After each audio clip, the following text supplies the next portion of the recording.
Hey everybody, it's Eddie J on crypto. Hope you're having a great day.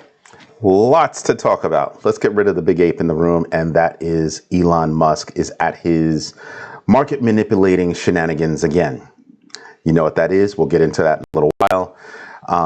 Coinbase, unfortunately, in the news for not a good thing. Cobie has pointed out that somebody purchased over $400,000 in coins the day before they released their list, or not the day before, but long before their list was released of the coins that they're contemplating, or the coins that they had, popped on. The last trade happening 3 minutes before.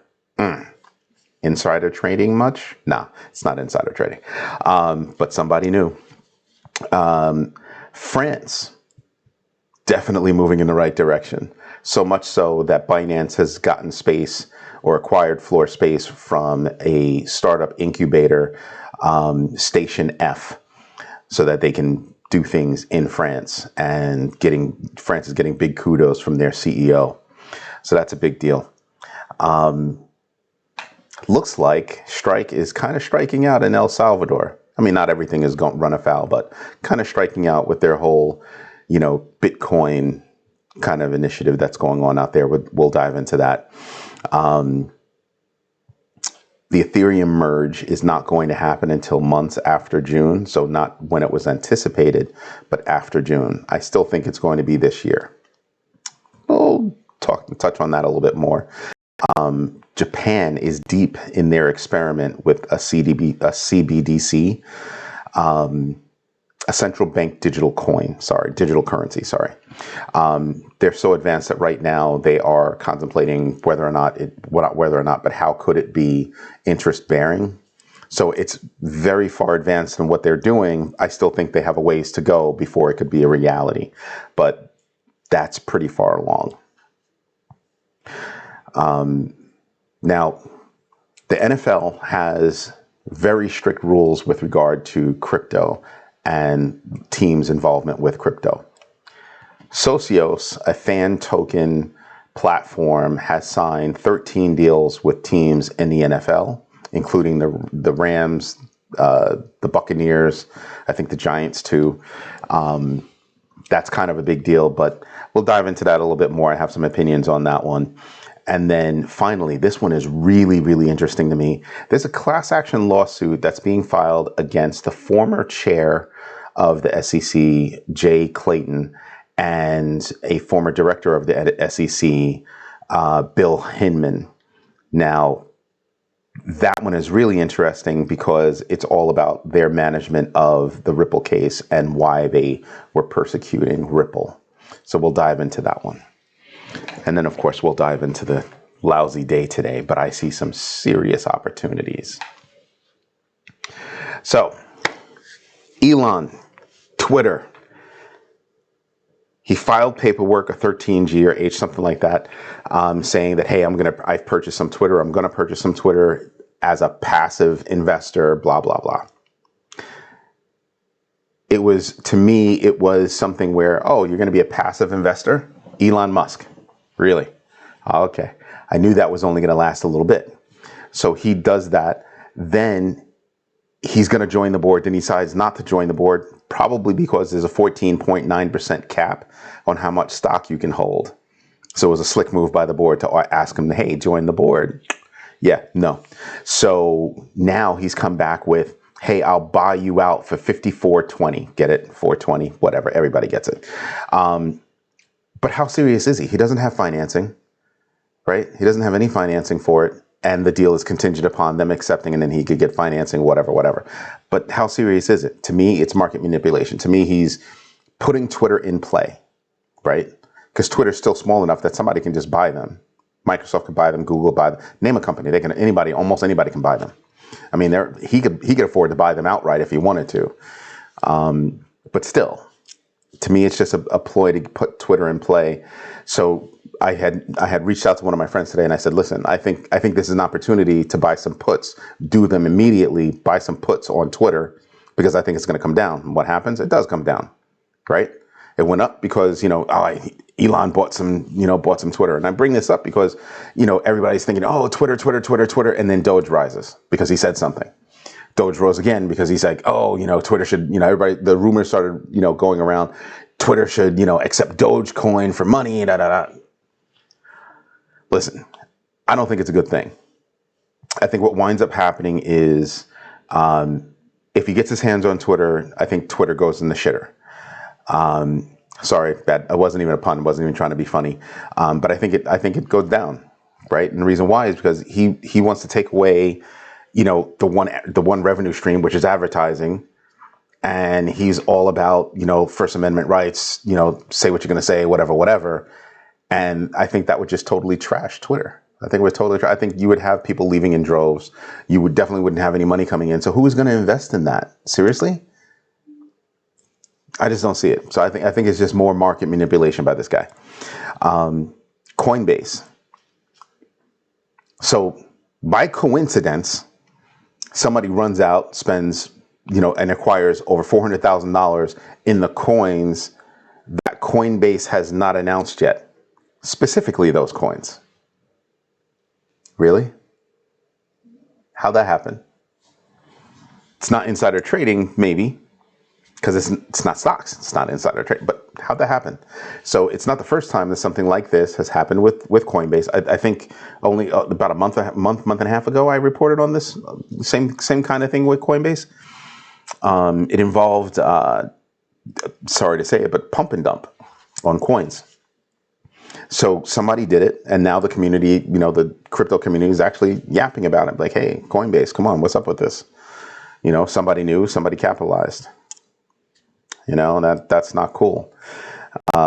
Strike is implementing Bitcoin in El Salvador. It hasn't been going well, or didn't go well as far as CNBC was concerned. They sent a reporter with crypto and said, hey, they sent them down there, go try to use, go try to buy stuff, live your life with crypto, Bitcoin down in El Salvador.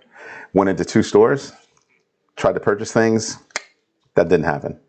That didn't happen at all. So the question I have is, well, how's it working out? Is there education necessary? Me and my team, we're implementing crypto on our web hosting platform. And, we're trying to figure out what it would take to teach people how it works. And I'm going to have to do a separate video on this so that you can understand how a crypto transaction happens, right? And I'll say it to you real quick right now. You say you want to send money here. You can't do that unless you have the coin. Okay? So you say you want to send crypto here. You tell the blockchain verifies the 2 sides and says, okay, yeah, that transaction can happen. You get immediate notification that transaction is good, right? You have the money. It's being sent to the place that you want to send it from the place where you want to send it from. What happens thereafter is verification, or confirmation that the transaction has happened, and then the money goes to the wallet. But really, that's how it works in a nutshell. There might be some training behind that because that's the whole credit card system. Except it actually takes days for that to happen. With crypto, it can take minutes, it can take hours. But when you finally do get that money, you have gotten your money. Again, the transaction happens almost immediately. It's the whole certification confirmation process that takes the additional time. X number of nodes, X number of machines on the network verify that, yep, done. That's how that happens. And so Strike CEO saying, oh, well, both parties in this case needed to be on the strike, on the Lightning Network, and both weren't. And really? I don't know. So we'll see how that goes. I mean, there are growing pains to doing this, right? It's easy to do an implementation, it not work out, and you have to hone it, and then it works. Remember, this is just starting in El Salvador, but it sounds like they're going to have to do some work, right? The Ethereum merge, I've been talking about this for a while. The Ethereum merge is not going to happen in June, as people had thought. It's going to happen months after June. How many months? Don't know, but it's going to happen months after. But if that's going to happen months after, that gives me more time to buy. Ethereum's cheap right now, super cheap. And I think that as soon as that merge happens and they move from proof of work to proof of stake, boom, I think that's when Ethereum's going to take off. Just saying. Me and my kids are talking about it. That's like a big deal, right? That's why we're trying to stock up on Ethereum. And remember, it's not just going to be Ethereum that's going to pop. Ethereum is the company, is the protocol that's moving. But other coins are going to take off along with them, because other coin projects are going to say, oh yeah, we're going to do the same thing. Right? That follow-on effect, that pull is going to happen. So just putting it out there. Japan with their whole CBDC, trial, that's deep. Far enough along to start contemplating how to make something interest-bearing. That's pretty far along. I think they still have a long way to go, but it is still pretty far along. And if I look at how far along it is, I'm sitting here and I'm going, okay. I still don't agree with it. But I can see the effort that's going into it. I mean, why do you do CBDC? Because you don't want your fiat to fail. So we'll see how that works out. Honestly, we'll see how that works out. A lot of countries are trying to fight the wave. I don't know how that's going to work out for them. I really, really don't. Things can coexist, and I think that's where people's heads need to be. I think they're going to have to figure that out. Eventually, I think state-run fiats go away. Maybe not in my lifetime, but I think eventually they go away. Just a thought. Just a thought. I'm a little bit of a nerd, so if you look at any space movie, everything's credits. Just saying. Just saying. Socios is a fan token platform, right? They're trying to get some names for themselves. So they cut 13 marketing deals in the NFL. 13 teams. Now, there are strict rules with what you can and can't do if you're a team in the NFL. Can't have your own coin, can't be seen as, blessing a coin, something like that. But the rules are pretty tight. So I'm sitting here and I'm just saying to myself, that's pretty interesting. So what's the value? Like, should we care that they cut this deal? Face value, not really. Face value, not really. But I think when they get the taste of that money, right? When they get the taste of that money, how much money there can be made, or that can be made, I think some rules are going to wind up being changed in fairly short order. And then if coins are released representing the teams, wow. Wow. And I think that's something that teams should pay attention to, because if you're like the Packers, where the fans own the team, imagine doing that with coin. Yeah, you see where that's going. I think the most interesting thing to me today is the class action lawsuit that's being brought against Jay Clayton and Bill Hinman. So apparently previous clients of theirs are not feeling the idea, or were not feeling the idea of Ripple. So the lawsuit alleges that they conspired to persecute Ripple to get rid of them.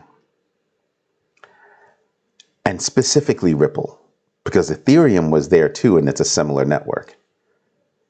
So specifically Ripple. And I think specifically Ripple because I mentioned the other day, Ripple is ISO 222 compliant. That's the same ISO standard that SWIFT is moving to. Global Money Transfer Network. Yeah. So they're stupid fast, stupid secure. Just And there are 5 coins that are like that.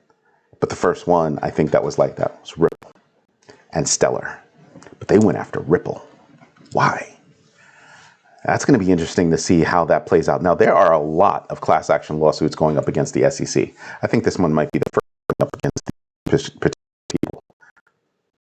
And there are already losses that the SEC has taken because of how they've handled the Ripple case.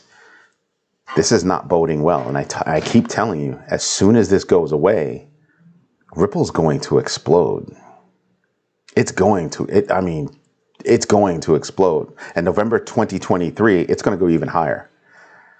And I told you, go back to my other video. I think it was yesterday or the day before, something like that. Go back to my other video where I tell you why November 2023 is going to wind up being a big deal. There'll be a ramp up to it probably starting in 2023. Right? There'll be a ramp up started in that direction. But that's going to be a huge, big deal. Huge. Because if you're a coin that says we have the same security standard as Swift network, I think your coin is going to go up just a little bit. Just a little bit. Anyway, let's take a look at the numbers. It's been ugly today. It's been drastically ugly today. But even with all that ugliness, I think there are opportunities. And here is my first one. Luna is at 81 bucks. Down 8%. A few days ago, it was like, what, 120?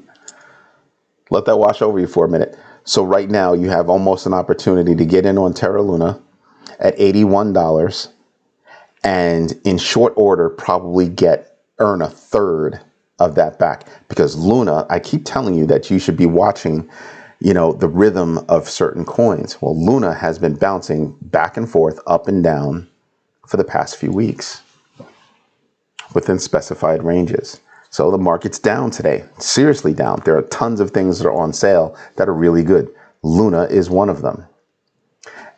ApeCoin looks like is another.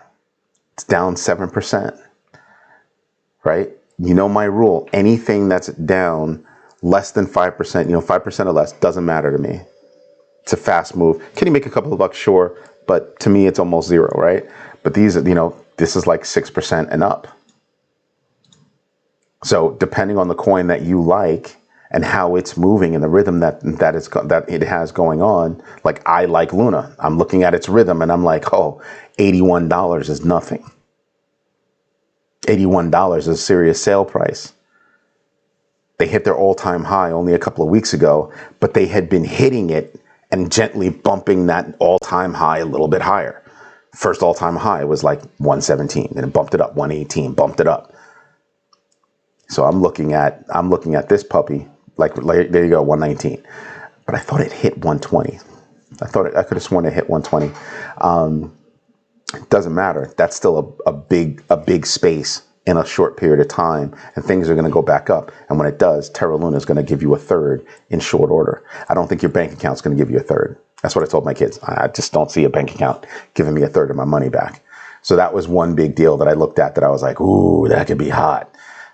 These on the plus side, I mean, obviously losers are beating winners. I do not know these coins up here. They're not on my list of coins that I would be paying attention to. Let's just make sure. Yeah, there's nothing on here that makes me look, Doge basically 0, 1%. That's zero. Nothing here that's making me go ooh, So just normal action. Total value locked is at 209 billion.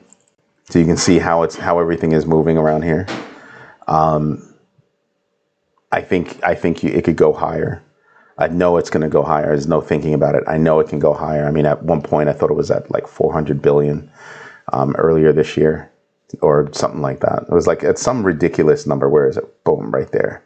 253 billion. So this space, total value locked, I think this space is going to grow for sure. Right? So that's one. The fear and greed index, I had just refreshed this, but let's do it again just to make sure. 22%. So we're not deep in fear. We're closer to, I mean, we're not deep in extreme fear, but we are in extreme fear, closer to, just fear. But again, we still have a lot of pent up positive energy, and it's going to go somewhere. Right now, we have Bitcoin fighting to stay at 40,000. Right now it's at 39.9, but it's fighting to stay around 40,000. If it can stay at 40,000, that would be great. You can see the big outlook. Things are really down. Luna's down hard. Near network is down hard. That's a big time sale price. Cardano at big time sale price. Start looking around at what's there, and you can catch some sales. Ethereum and Bitcoin are down. Sale prices. Again, it's going to be sale prices for a while until they start getting closer to those all-time highs. And you can see it just right there, how everything's going. Nobody's really in the green, so just pay attention to what's out there. Do me a favor, if you find what I'm saying to you is helpful and gives you an idea about how to do research and what those long-term stretches can be, hit the like button, subscribe to the channel, and don't forget to hit the notification bell so that you know when I'm dropping a new video. Have a great day. Bye-bye.